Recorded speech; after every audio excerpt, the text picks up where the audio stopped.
But that kid that was stood on the bridge at Silverstone, experiencing that for the first time at 13, 14, was he confident? No, and I'm still not. I get horribly nervous before every broadcast, which I think is a good thing. I think nerves show that you care. And if I didn't get nervous, then I think there'd be something wrong because I was taking it for granted. So, no, I've never been hugely confident. As a kid, I was a chorister, and music was my life when I was young.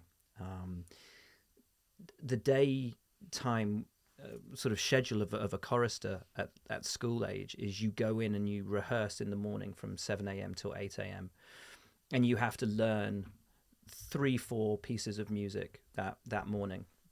And then you go and do your day of school, and then you come back and rehearse again, and then you go and perform that in front of 100, 150 people. And you do that every day.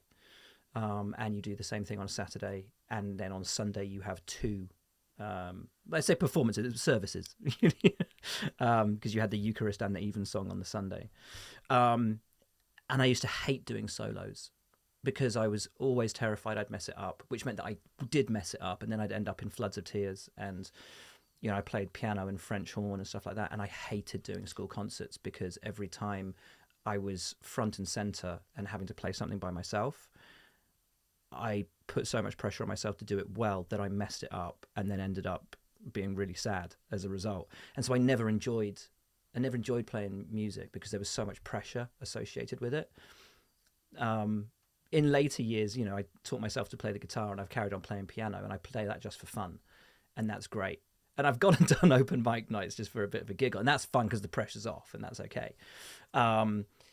But no, I wasn't a massively confident kid, and I definitely not being front and center and having the spotlights on you. I hated it. Do you still find, because I've come to learn this just from starting to do a few bits and bobs and live, that 150, 200 people is still the hardest thing to do?